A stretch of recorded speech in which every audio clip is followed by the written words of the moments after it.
Hello everyone, once more you all are welcome to the channel of BTech coding वाला। तो सही बात है कि बहुत दिनों बाद फिर से वीडियो आ रहा है। एक्चुअली कुछ टेक्निकल इश्यूज आ गए थे, लाइक मेरा खुद का सिस्टम खराब हो गया था, तो इस चक्कर में हम काम नहीं कर पा रहे थे। तो कोई बात नहीं, आप लोग जो लोग फर्स्ट ईयर में हो अभी, तो हमने देखा कि आप लोगों का CA1 हो चुका है। तो CA1 में आप लोगों की तरफ से बहुत अच्छा रिस्पॉन्सेस मिले, आप लोग वीडियो देखे हो, कमेंट्स वगैरह डाले हो उसमें, तो उसी हिसाब से आप हम आगे की वीडियो कंटिन्यू करेंगे। मोटिव हमारा अभी भी वही है कि बेसिकली इस ये जो पाइथन का और कोडिंग का फर्स्ट एनवायरनमेंट है, तो यहाँ पे सब कुछ सीखने की बजाय हम बस मेन मेन टॉपिक पे फोकस करेंगे, जो बेसिकली हमारा कोडिंग कॉन्सेप्ट को क्लियर करेंगे और हमें हेल्प करेंगे कि हम एग्जाम क्लियर करने के लिए एक बेसिक सा आइडिया प्रिपेयर कर ले। तो ये हमारा यहाँ पे सिलेबस है। मैं एक बार ब्रीफ में आपको सब कुछ दिखा देता हूँ। जो पहला वाला प्लेलिस्ट है अपना पाइथन का, Want to build तो your own version of ChatGPT? यहाँ पे आप देख सकते हो 4 वीडियोस ऑलरेडी अपलोडेड हो चुके हैं, जिसमें अभी तक हमने कवर कर चुके हैं कि इंट्रोडक्शन की कैसे पाइथन इंस्टॉल करना है, सेटअप करना है, एनवायरनमेंट ये सब वगैरह। फिर वेरिएबल कीवर्ड्स ये क्या होते हैं, फिर हमने कवर किया है ऑपरेटर्स, तरह तरह के ऑपरेटर्स हमने करा के रखे हैं यहाँ पे। असाइनमेंट ऑपरेटर हो गया, लॉजिकल ऑपरेटर हो गया, बहुत तरह के ऑपरेटर्स, ऑर्डर ऑपरेटर्स की कौन सा ऑपरेटर किस पहले आएगा कौन बाद में आएगा। फिर लास्ट वीडियो में हमने बोला था कि वो यूनिट 2 का वीडियो है, लेकिन एक्चुअली उसमें हमने कराया है data containers. Data containers mean उसमें हमने कराया है कि लीस्ट टपल और सेट क्या होते हैं, इनका basic difference, basic operations on this. तो एक्चुअली अगर आप देखोगे तो कुछ फ्लॉज हमारे होते हैं सिलेबस में। जैसे हम यहाँ पे देखें तो लीस्ट टपल जो डेटा कंटेनर्स है बेसिकली वो यूनिट 4 में आते हैं। लेकिन आप ही एक बात सोचिए कि अब अगर कंडीशनल यूज कर रहे हैं, कंडीशनल स्टेटमेंट्स यूज कर रहे हैं, आइटरेटिव यूज कर रहे हैं, तो हम इन सब चीजों को यूज कहाँ करते हैं? ऑब्वियसली हम इन्हें यूज करते हैं डेटा कंटेनर्स के ऊपर। तो इसलिए मैंने आपको यूनिट 4 का जो सेकंड पार्ट है, जो डेटा कंटेनर्स है, तो उसमें मैंने थोड़ा सा आपको ब्रीफ दे दिया। इसका मतलब ये नहीं कि वो कंप्लीट कर दिया मैंने। जब यूनिट 4 में हम सीक्वेंशियली आएंगे तो उसमें और ज्यादा डिटेल्स में point to point, note to note हम काम करेंगे, देखेंगे क्या होता नहीं होता है। अभी बेसिक बताया गया है कि ताकि हम जो आगे में आने वाला है कि मॉड्यूलर ऑपरेटर हो गया, रैंडम नंबर्स हो गया, बुलियंस हो गए, लॉजिकल ऑपरेटर्स हो गया, कंडीशनल, नेक्स्ट कंडीशनल, जितने भी तरह के स्टेट लूप्स हो गए, तो ये सबको हम कैसे इंप्लीमेंट करेंगे। क्योंकि कोडिंग में सीखने से ज्यादा मायने रखता है इंप्लीमेंट करना। तो वही, और एक और चीज आप लोगों के लिए जो हमने बना के तैयार किया है, जैसे हम यहाँ पे आके सर्च करेंगे कि BCW dot Souvik Gupta dot XYZ। तो यहाँ पे आप देख सकते हो कि हमारा बीटेक कोडिंग वाला का ऑफिशियल चैनल जो है, पेज जो है, वेबसाइट है, वो बनके तैयार है। यहाँ पे हम आप देख सकते हो जितने वीडियोस अपलोड हो रहे हैं, यहाँ पे लेटेस्ट वीडियो आपको देख रहा है। और आगे हम वीडियो सेक्शन में जाते हैं ऊपर यहाँ पे, तो यहाँ पे आपको बेसिकली सारे वीडियो सिक्वेंशियली ऑर्डर में मिल जाएंगे। अगर आपको पर्टिकुलरली कोई प्लेलिस्ट का वीडियो एक्सेस करना है, तो उसका भी यहाँ पे सिस्टम है कि आप यहाँ पे आप देख सकते हो जो जो प्लेलिस्ट है उनको देख सकते हो, या फिर आप ऑल प्लेलिस्ट पे जाके यहाँ से प्लेलिस्ट बेसिकली एक्सेस कर सकते हो। तो यहाँ पे हम प्लेलिस्ट एक्सेस करेंगे, सोचिए पाइथन का। तो अगर हम पाइथन का प्लेलिस्ट में आते हैं तो यहाँ पे देखिए पाइथन के सारे वीडियोस है। अभी मैं कोई से भी रैंडम वीडियो यहाँ पे उठाऊंगा, उसका आपको यहाँ पे डिस्क्रिप्शन वगैरह मिल जाएगा। और ये देखिए सबसे बढ़िया चीज़ हमने आपके लिए बनाए है, वो है, sorry please ignore the background noise. तो यहाँ पे देखिए हमने पूरा कोड डाल के रखा है यहाँ पे, ऊपर से आपके लिए एकदम हैंड रिटन नोट्स भी है। तो मैं एक बार टेक प्रीव्यू करके आपको दिखा देता हूँ। तो ये रहे नोट्स। बेसिकली मैं एक एक्सटेंशन यूज कर रहा हूँ जिसके लिए काला लग रहा है, एक्चुअली पेजेस व्हाइट है, तो बोले की दिक्कत नहीं है आपको। तो ये रहे एकदम, देखिए प्रॉपर डिटेल्स के साथ, अच्छे हैंड राइटिंग के साथ हमने नोट्स बना के रखे हैं। आप यहाँ से क्लिक करके इसको डाउनलोड भी कर सकते हैं, जैसे आप देख सकते हो डाउनलोड हो जाएगा ये। और ये रहा लेक्चर 2 सेव। आई होप आपको ये हेल्प करेगा बहुत ज़्यादा। आप और भी कॉन्टैक्ट आर्ट्स आस्क करके हमें हमारे साथ चैट पे आ सकते हैं, बात कर सकते हैं। बाकी यही है। अभी और भी फीचर्स इनमें आते जाएंगे, AI टेक्नोलॉजी हम इंप्लीमेंट करेंगे। तो मेन टॉपिक पे अपने आते हैं, ठीक है। तो अभी हम स्टार्ट करेंगे कंडीशनल स्टेटमेंट। तो पहला हमारा आता है मॉड्यूलस ऑपरेटर, ठीक है। तो देख लेते हैं एक बार शॉर्ट में ब्रीफ में मॉड्यूलस ऑपरेटर होता क्या है। इसके लिए हम पहुंचेंगे VS कोड में। VS कोड में यहाँ आके ट्यूटर मैं एक बना लेता हूँ, lecture 5 dot. Okay, so I think we are good to go. Now today our topic is conditional statement. तो पहला क्या है उसमें, हम यूज कर रहे हैं modulus operator. Okay, so modulus operator is basically this sign, percentage. Okay, now what is a modulus? Modulus होता क्या है? बेसिकली आपने रिमाइंडर पढ़ा होगा, जब हमने बेसिक मैथ की है, जब वन क्लास 1 2 में आप लोग मैथ वगैरह किया हो, तो उसमें देखे कि रिमाइंडर होता है। रिमाइंडर क्या होता है कि आप डिवाइड कर रहे हो, एक नंबर आपके पास है x, उस नंबर को आप y से डिवाइड कर रहे हो, ठीक है। तो x अंदर रह गया, y बाहर आ गया। तो अब डिवाइड जो किए किए, डिवाइड करने के बाद लास्ट में एक रिमाइंडर बच जाता है। उस रिमाइंडर को हम अपने प्रोग्रामिंग के लैंग्वेज में बोलते हैं मॉड्यूलस, ठीक है। जैसे आप एग्जांपल सोच लीजिए कि आप 4 को 2 से डिवाइड कर रहे हो। तो 4 को 2 से जब डिवाइड करोगे, तो उसमें रिमाइंडर क्या रहेगा? 0, क्योंकि पूरा 2 से 2 होकर 4 निकल जा रहा है, तो 0 रहेगा रिमाइंडर। और 5 को अगर आप 3 से कर रहे हो, तो उसके इसमें आएगा अपना 2। तो यही होता है रिमाइंडर। तो हम इसी को फाइंड करेंगे परसेंटेज मॉड्यूल के हिसाब से। देख लेते हैं कैसे करते हैं। एक बार मैं यहाँ पे सिंटैक्स लिख देता हूँ, स्टैक सिंटैक्स। सिंटैक्स कैसा है अपना? Remainder equals to x modulo y। यहाँ पे लिख देता हूँ where x is dividend, x is dividend and y is divisor। तो मतलब x को हम डिवाइड कर रहे हैं और y से डिवाइड कर रहे हैं। ठीक है, तो चलिए अब कोडिंग पे आते हैं सीधा। तो हमने यहाँ पे एक वेरिएबल लेना है। सोचिए मैंने एक वेरिएबल ले लिया ए में मैंने सेव किया 5, ठीक नहीं पहले 4, और एक वेरिएबल लिया 2। अब मैं अगर एक और वेरिएबल सी लेता हूँ और उसमें मैं ए मॉड्यूलो, प्रैक्टिस कीजिए इसको मॉड्यूलो बोलने का, क्योंकि आगे जाके आपको मॉड्यूलस के नाम को ही ले जाना है, रिमाइंडर कहीं नहीं चलता प्रोग्रामिंग में। तो ए मॉड्यूलो बी अगर हम करते हैं और फिर प्रिंट करते हैं सी को, तो देखिए क्या आंसर आता है, जीरो। काहे जीरो? क्योंकि 4 को आप दो से डिवाइड किया तो कोई रिमाइंडर नहीं बचता। और एक और बार हम करते हैं इसका वेरिएबल चेंज नहीं एक मिनट में इसको ही पूरा कर देता हूँ। इसको 5 कर दूंगा, इसको 3, तो देखिए आ जाएगा 2। आई होप दिस इज क्लियर आपके लिए, एकदम बेसिक सा चीज़ है, कुछ समझने का नहीं है यहाँ पे। हम आगे बढ़ जाते हैं। आगे अपना क्या है, मॉड्यूलस ऑपरेटर हो गया, अभी आता है रैंडम नंबर्स। ठीक है, अब रैंडम नंबर बताने से पहले मैं पहले यहाँ पे टॉपिक लिख देता हूँ, रैंडम नंबर। ओके, सो पहले एक कॉन्सेप्ट समझिए। कॉन्सेप्ट है इंपोर्ट करने का, मॉड्यूल इंपोर्ट करने का। ठीक है, ध्यान से, मैं मॉड्यूलस नहीं बोल रहा हूँ, मॉड्यूल बोल रहा हूँ। ठीक है, मॉड्यूल क्या होता है कि सोचिए आप पाइथन में कोड लिख रहे हैं। अब कभी कभार क्या होता है कि कुछ कॉम्प्लिकेटेड चीजें आ जाती है, बहुत ज्यादा बड़ा चीज आ जाता है। तो उस केस में क्या होता है, अगर आप बैठ के पूरा कोड लिखने जाओगे, उस लॉजिक बनाने जाओगे उस प्रॉब्लम का, तो बहुत ज्यादा कोड बड़ा हो जाता है, लंबा हो जाता है। तो उसमें क्या होता है, रीडेबिलिटी कम हो जाता है, उसमें कॉम्प्लेक्सिटी ज्यादा आ जाता है। तो इसके लिए क्या होता है, पहले से कुछ लोग लिख के रखते हैं उस लॉजिक को, और वो ग्लोबली पब्लिश्ड होते हैं। और हम क्या करते हैं, उसी चीज को डाउनलोड करके इंस्टॉल करके, या तो वो कभी कभार पाइथन के साथ खुद भी आता है। कुछ चीजें पहले से प्रीडिफाइंड होते हैं, कुछ मॉड्यूल्स पहले से प्रीडिफाइंड होते हैं, कुछ हमें डाउनलोड करना होता है। तो जो काम वही सेम है कि कुछ लॉजिक्स लिखा हुआ होता है उनमें, हम बस उनको इंपोर्ट करके उनका जो लॉजिक लिखा हुआ है उनको यूज करते हैं। जैसे रैंडम नंबर, तो रैंडम के लिए हमारे पास एक मॉड्यूल आता है जो है रैंडम मॉड्यूल। तो हम यहाँ पे सिंपली लिखेंगे इंपोर्ट रैंडम। ओके, तो मैं जैसे यहाँ पे रैंडम लिख रहा था, देखिए यहाँ पे आ गया रैंडम। इसका मतलब पता है, इसका मतलब रैंडम इनबिल्ट है। तो मैं रैंडम पे क्लिक कर दूंगा, हो गया। कोई नीचे अंडरलाइन नहीं आया, कुछ नहीं आया, इसका मतलब रैंडम पहले से आता है, रैंडम प्री डिफाइंड होता है। अब काम क्या है, काम है कि रैंडम को हम यूज कैसे करेंगे। इंपोर्ट रैंडम से हमने क्या किया, लिखने का स्टाइल है, इंपोर्ट सिंटैक्स है कि हम बाहर से कोई मॉड्यूल को उठा के ला रहे हैं, कोई लाइब्रेरी को उठा के ला रहे हैं। ठीक है, अब देखिए जितना सिलेबस में है उतना ही मैं बताऊंगा कि रैंडम में बहुत सारी चीजें होते हैं, लेकिन बेसिकली तीन जो है, तीन इंपॉर्टेंट है आपके एलपीयू के सिलेबस के हिसाब से, और उससे भी ज्यादा दो सबसे मोस्ट यूजफुल है। ठीक है, तो मैं पहले करके दिखाता हूँ। सोचिए मैंने ऐसे लिखा, x इक्वल्स टू रैंडम। ये जब मैंने रैंडम लिखा, तो ये मैंने डायरेक्ट मॉड्यूल को टारगेट किया, लाइब्रेरी को टारगेट किया। अब मैं डॉट लगाऊंगा तो उस मॉड्यूल के मैं अंदर जा रहा हूँ। ठीक है, समझिए, रैंडम जब लिख रहा हूँ तो मैं मॉड्यूल को टारगेट कर रहा हूँ, उसके बाद डॉट लगा रहा हूँ तो मैं उस मॉड्यूल के अंदर घुस गया। अब उसके अंदर जितने फंक्शंस होंगे, जितने भी क्लासेस होंगे, जो भी है, वो लाइब्रेरी जो भी प्रोवाइड करता है मुझे, मैं बस उसको अब यूज करूंगा। तो पहला फंक्शन प्रोवाइड करता है मैं रैंडम, तो हम रैंडम यूज कर लेंगे। ठीक है, तो रैंडम डॉट रैंडम मैंने लिख लिया। अब मैं इसको प्रिंट करके देखूंगा कि मुझे रिटर्न क्या कर रहा है। देखिए इसने एक अजीबोगरीब नंबर दे दिया, एकदम फ्लोट में बहुत बड़ा एक नंबर दे दिया। अब हम समझते हैं इसका काम क्या है। Basically random dot random function जो है, एक करता ही है कि it returns a random float between 0 to 1। इसका काम ही है कि 0 से लेके 1 के बीच में कोई रैंडम फ्लोट आपको रिटर्न कर देता है। फ्लोट अगर समझ नहीं आ रहा अभी के लिए तो उसको छोड़ दीजिए, समझ लीजिए डेसिमल नंबर 0 से 1 के बीच रिटर्न करेगा। ना तो वो 0 होगा, ना वो 1 होगा, 0 से 1 के बीच। ठीक है, अब आपको लग ही सकता है कि रैंडम हम यूज कर रहे हैं तो एक करके मेरे को फायदा क्या, मेरे को कोई और रैंडम नंबर चाहिए तो मैं क्यों भला 0 से 1 के बीच लूंगा। तो उसके लिए अभी हम देखेंगे रैंडम का दूसरा एक फंक्शन। ठीक है, दूसरा फंक्शन क्या आता है हमारे पास, चॉइस। की मैंने बोल दिया कि आपके पास, सोचिए मैंने 5 नंबर दिया है आपको, आपको उनमें से रैंडमली कोई नंबर पिक करना है। अब यही काम मैं कराऊंगा कोड से। तो देखिए मैं कैसे करता हूँ, पहले मुझे वो डिफाइन करना होगा कि कहाँ से उठाना है। आपको मैंने बोला कि 5 नंबर से आपको उठाना है, तो 5 नंबर भी तो आपको मेरे को देना होगा। तो भाई मैं पहले बनाऊंगा कि लीस्ट 1। आप देखिए मैंने लीस्ट पहले क्यों कराया था, क्योंकि लीस्ट अगर आप नहीं समझते तो यहाँ पे आगे जब मैं लीस्ट को यूज कर रहा होता तो रैंडम फंक्शन में पूछा ही है, तो आपको समझ नहीं आता, that's why we have to do that. तो लीस्ट 1 में मैं डिफाइन कर देता हूँ 5 नंबर, कोई भी रैंडम सा, 1 2 3 4, एक मिनट, 1 2 3 4 5। ठीक है, अब मैं क्या करूंगा, यहाँ पे मैं कॉल करूंगा एक्स को ही मैं फिर से लिखूंगा, X equals to random dot.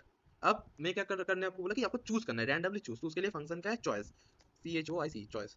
अब चॉइस किस में से कर रहा है, देखिए अब जैसे ही आप इसको डालेंगे, आप ऊपर देख सकते हैं यहाँ पे मेरे को ये बोल दे रहा है कि मुझे चाहिए क्या। जो रैंडम डॉट चॉइस फंक्शन है, वो लेता क्या है, वो एक सीक्वेंस लेता है। सीक्वेंस कैसे लेगा, कोई लिस्ट के फॉर्मेट में हो सकता है, कोई टपल हो सकता है, कुछ भी हो सकता है। तो यहाँ पे मैं लिस्ट 1 को प्रोवाइड कर दूंगा कि जो मेरा लिस्ट है उसमें से तो कोई रैंडम नंबर उठा के मेरे को दो, एक्स में भर के। अब मैं प्रिंट एक्स करूंगा, तो देखिए क्या आता है। देखिए तो इसने 2 दिया। अभी मैं ना पिछले जितने भी प्रिंट है उनको वो करूंगा, बंद कर दूंगा, नहीं तो समझने में थोड़ा सा मुश्किल हो जाएगा। तो 2 दिया, अब देखिए 5 दिया। ठीक है, अब जितनी बार मैं रन करूंगा देखिए अलग अलग आएगा। 3 आया, देख रहे हैं आपको, फिर करूंगा 4 आया। लेकिन ये 1 से 5 के बाहर नहीं जा सकता, इसको मैंने यहीं पे रोक दिया कि नहीं तुम 1 से 5 मतलब जो मेरे लिस्ट के अंदर डेटा है वहीं पे दो। हो गया। अब एक और चीज मैं कर सकता हूँ, यहाँ पे अगर 3 की जगह मैं 30 कर दूंगा तो इसको 1 2 30 4 और 5 में लेना होगा, 3 नहीं ले पाएगा। लेकिन मैं चाहता हूँ कि ये ऐसा ना करे, ठीक है, मैं चाहता हूँ कि इसको एक रेंज दे दूं, रेंज में कोई भी नंबर उठाए। होता है ना कि मैंने आपको बोला कि आप 1 से 10 के बीच कोई भी नंबर उठाओ, तो ऑब्वियसली वो भी एक रेंज में आता है। वहां पे डेटा कंटेनर की जरूरत नहीं है, हम एक रेंज पे काम करेंगे। तो कैसे करेंगे, फिर से देखते हैं। तो x equals to random dot rand int.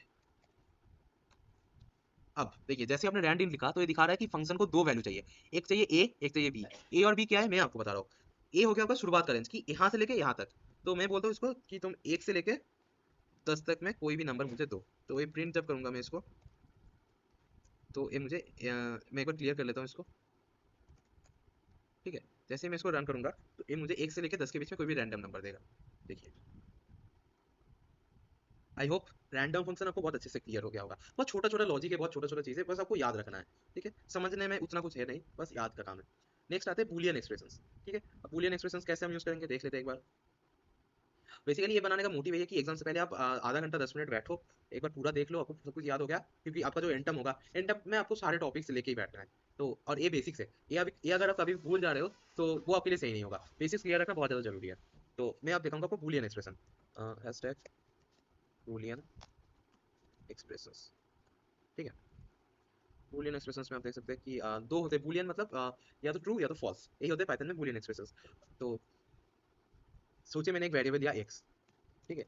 x को मैंने बोला कि x है ट्रू, सॉरी y लिया, y को मैंने बोला y है फॉल्स। अब अगर मैं प्रिंट करता हूँ x और फिर दूसरे लाइन में मैं करूँगा y, तो देखते हैं वैल्यू क्या आ रही है, ठीक है, ट्रू फॉल्स, ठीक है।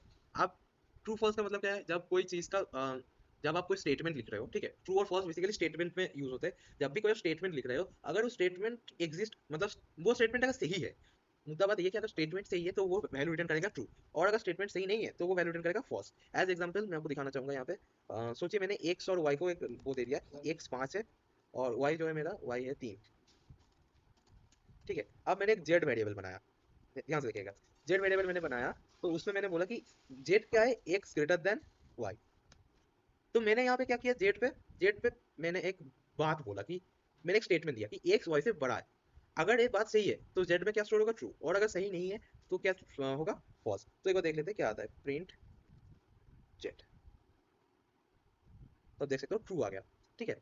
ट्रू और फॉल्स को हम ऐसे भी डिनोट कर सकते हैं कि अगर अच्छा, अगर यहाँ पे मैं दिखा देता हूँ एक्स, लेकिन एक समस्या है, अगर आप बोलना चाहते हो कि एक्स और वाई का वैल्यू सेम है, उस केस में आपको क्या यूज करना होगा, डबल इक्वल्स टू।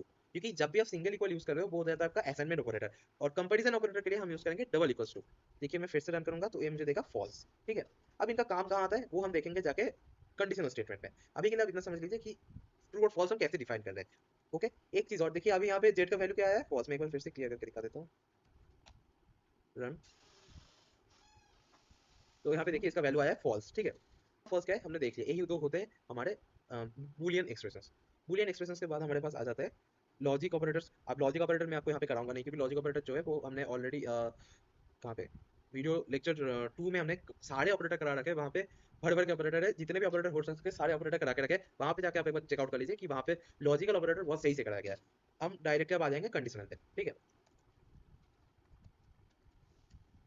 कंडीशनल, तो कंडीशनल में हमारा क्या आता है, कंडीशनल में 3 कीवर्ड्स हम यूज करते हैं। पहला हो गया इफ, उसके बाद हो गया एल्स, उसके बाद हो गया एलिफ। पाइथन बेसिकली इंग्लिश की तरह है, आप अगर समझ पा रहे हो इंग्लिश तो आपके लिए पाइथन ईजी है, ठीक है।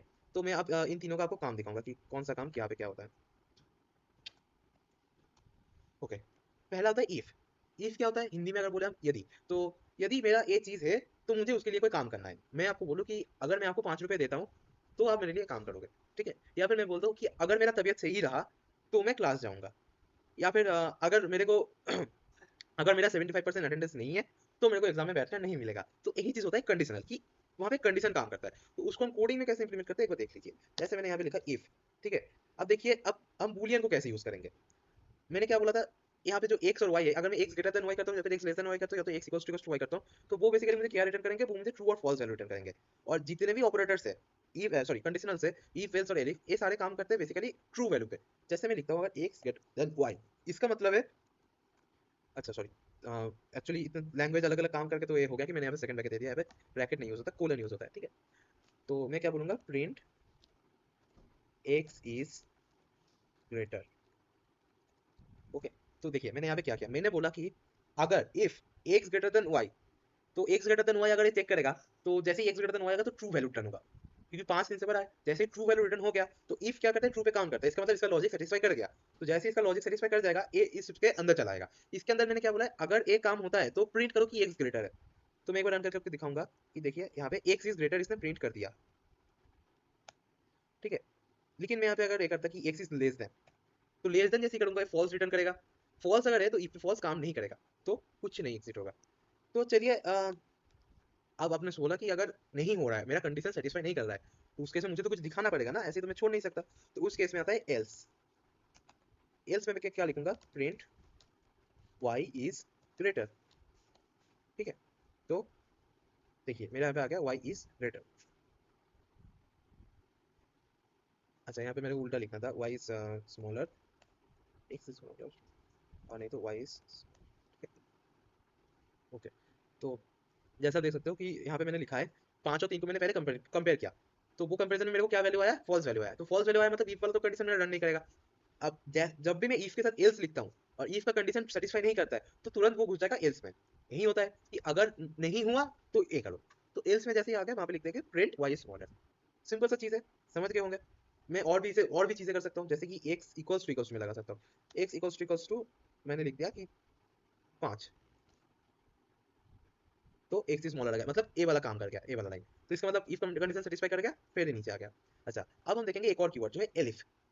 एलिफ क्या करता है, एलिफ को समझने से पहले मैं आपको एक और चीज दिखाता हूँ कि मैं यहाँ पे लिख देता हूँ x इज 5, ठीक है। फिर मैं ना इसके नीचे एक और इफ कंडीशन लगा रहा हूँ कि पहले चेक करो कि x 5 के बराबर है कि नहीं, फिर चेक करो x y से बड़ा है कि नहीं, ठीक है। फिर प्रिंट करो x इज ग्रेटर, ओके। तो इस केस में जैसे मैं इसको रन करूंगा, देखिए क्या होता है। पहले मेरा लिखा x इज 5, फिर लिखा x इज ग्रेटर। तो क्या हुआ, जितने भी इफ कंडीशन है ये सबको एक बार चेक करता है। अगर इफ कंडीशन सेटिस्फाई नहीं होता है किसी में, तब जाके एल्स में घुसता है। समझ आ रहा है बात। ये पहले इसको चेक किया तो ये सेटिस्फाई किया, कर गया। फिर उसके बाहर आके उसको फिर से गिफ्ट मिला, तो उसको चेक किया, तो उसको वो भी मिल गया, तो उसने प्रिंट कर दिया। लेकिन मैं चाहता हूँ कि यहाँ पे काम कुछ ऐसा हो कि इन दोनों में से कोई भी एक हो, कि अगर वो उसका वैल्यू 5 है, अगर उसका वैल्यू 5 है तो बस एक्स इज 5 प्रिंट करे। अगर 5 नहीं है तो वो लिख दे कि एक्स इज ग्रेटर। मैं समझा पा रहा हूँ कि मेरे को पहले चेक करना है कि एक्स का वैल्यू 5 है कि नहीं। अगर 5 है तो बस लिख दो एक्स इज 5 और उसको वहीं पे छोड़ दो। ये जो दूसरा वाला लाइन आ रहा है एक्स इज ग्रेटर, ये नहीं लिखना। लेकिन मुझे ये भी करना है कि अगर एक्स का वैल्यू 5 नहीं है तो भी मुझे लिखना है कि एक्स इज ग्रेटर। तो इस केस में क्या करना है, बेसिकली आइडिया यही है कि जब भी मेरा एक इफ कंडीशन सेटिस्फाई हो गया, मेरे को दूसरे इफ में नहीं जाना है। तो उस टाइम हम यूज करते हैं एलिफ कंडीशन को। एलिफ क्या होता है, एलिफ होता है, अगर हम दूसरे लैंग्वेज के हिसाब से बात करें तो एल्स इफ, मतलब अगर इफ कंडीशन सेटिस्फाई, पहला इफ का कंडीशन सेटिस्फाई नहीं किया, तब एल्स में आया, एल्स में आके इफ कंडीशन लगा हुआ है। अब वो देखेगा ए वाला इफ कंडीशन सेटिस्फाई कर रहा है कि नहीं। अगर कर गया तो अच्छा है, नहीं क्या तो फिर एल्स में चला जाएगा। देखिए अब बस प्रिंट हुआ एक्स इज 5, लेकिन अगर एक्स 5 नहीं है तो सोचिए मैंने इसको 3 कर दिया। इस केस में मेरा बस प्रिंट होगा एक्स इज ग्रेटर, क्योंकि ए वाला जैसे फेल हो गया तो ए इस पे आ गया एलिफ पे। अब अगर दोनों ही फेल हो जाता है, जैसे यहाँ पे मैं लिख दूंगा एक्स लेस देन वाई, दोनों ही अगर फेल हो जाता है तब पे चला आएगा वाई इज स्मॉलर पे। इसे कहते हैं else, if else and elif. इनका काम बेसिकली यही होता है। इफ बार बार अगर इफ लिखोगे तो बार बार हर एक कंडीशन चेक होगा, लेकिन अगर आप एलिफ यूज करोगे तो अगर उसके आगे का कोई भी कंडीशन चेक हो गया, सेटिस्फाई कर गया, तो वो वाला कंडीशन नहीं आएगा। यही है मेन डिफरेंस, ठीक है। तो हमने कंडीशनल कर लिया है, इतना ही है। अब हम देखेंगे नेस्टेड कंडीशनल। तो नेस्टेड कंडीशनल क्या होता है, नेस्टेड कंडीशनल ऐसा होता है कि नेस्टेड मतलब एक के अंदर एक। तो देखिए मैं कैसे करता हूँ, इफ, पहले मैं इफ लिखता हूँ, एक काम कीजिए, यहाँ पे एक और वैल्यू ले लेते हैं, z इक्वल्स टू 6। तो यहाँ पे मैं लिखूंगा if x is greater than y, ठीक है। तो मैंने यहाँ पे क्या बोला कि अगर x y से ग्रेटर देन है, तो मेरा यहाँ पे ग्रेटर कौन हुआ, x बड़ा हुआ।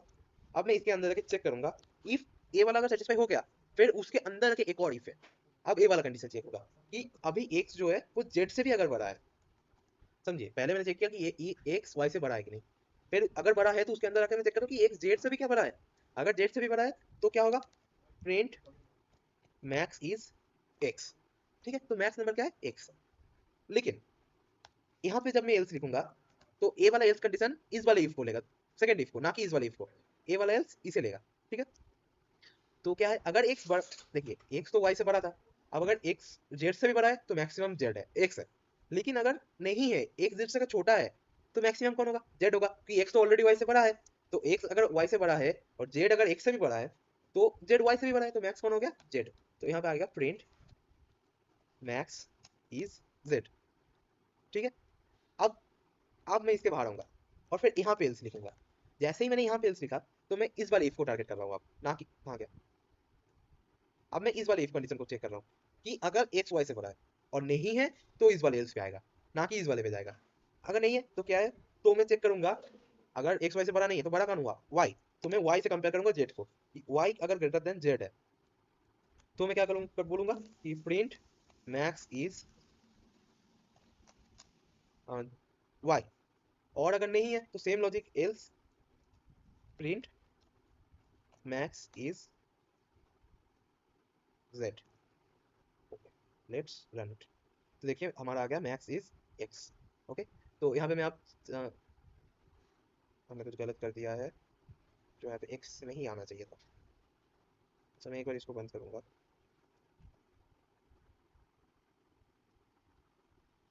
ओके, कुछ तो हमने गलत किया है यहाँ पे, जो बार बार एक्स को ही बड़ा बोले जा रहा है। अच्छा, हमने यहाँ पे Z equals to X equals to Y कर दिया, तो जो जेड का वैल्यू था वो ओवरराइट हो जाता है, जेड 6 नहीं, जेड ट्रू था। अब देखिए मैक्स आ गया जेड, ठीक है। तो इसको मैं कमेंट आउट कर दूंगा, इन सबको मैं कमेंट आउट ही करूंगा। कमेंट आउट करके मैं यहाँ पे जो वैल्यूज असाइन किया था, ये सिंपली इसका एक कॉपी बनाऊंगा मैं, और कॉपी को मैं नीचे ला दूंगा बस। और यहाँ पे मैं लिख दूंगा नेस्टेड, नेस्टेड कंडीशन, ठीक है। तो नेस्टेड कंडीशन क्या हुआ, पहले एक इफ, उसके अंदर एक और इफ, फिर उसके अंदर मैं दो चेक कर रहा हूँ, अगर इफ ए है, नहीं है तो एल्स। आप चाहो तो इसे ऐसे लगातार इफ करके जितना मर्जी लगा सकते हो, जब तक कि आपका कंप्यूटर का रैम सपोर्ट कर रहा है, स्टैक ओवरफ्लो ना हो रहा है, तब तक आप इसको यूज कर सकते हो, ठीक है। तो I hope this is clear to all of you. तो यहाँ पे हमारा नेस्टेड कंडीशन खत्म होता है। इसके बाद हम आएंगे आइटरेटिव और स्टेटमेंट से, वो हम देख लेंगे अगले वीडियो पे। आज के लिए इतना ही, छोटा छोटा में हम कंप्लीट करेंगे, एकदम बिल्कुल कम सिलेबस है, तो एक दो हफ्ते में पूरा सिलेबस हम कवर कर लेंगे। जुड़े रहे हमारे साथ। अगर कोई भी दिक्कत आता है तो स्क्रीन में दिए गए व्हाट्सएप नंबर पर कॉन्टैक्ट कर सकते हैं। कोई भी दिक्कत है फोन कर लीजिए, मैसेज कर लीजिए कि यहाँ पे समझ नहीं आ रहा, या तो आप दिक्कत हो रहा है तो कमेंट पे डाल दीजिए कि मुझे ये वाला पोर्शन समझ नहीं आया। नोट्स आपको बहुत जल्दी मिल जाएगा, और कोड तो अभी के अभी आपको वेबसाइट पे मिल जाएगा, वहाँ पे कोड दिख जाएगा। अब हैंड रिटन नोट्स जो है वो लिखने में थोड़ा टाइम लगता है, तो जो लिख रहा है उसको थोड़ा टाइम आपको देना पड़ेगा। बाकी कोड जो है वो अभी आपको वेबसाइट पे मिल जाएगा, चेकआउट कीजिए। बाकी सारे लिंक आपको मिल जाएगा, व्हाट्सएप ग्रुप आप ज्वाइन कर लीजिए, वहाँ पे कुछ क्वेश्चंस वगैरह या तो डेली अपडेट्स आपको आते रहेंगे कोडिंग के रिलेटेड। तो thank you for today, I am signing off.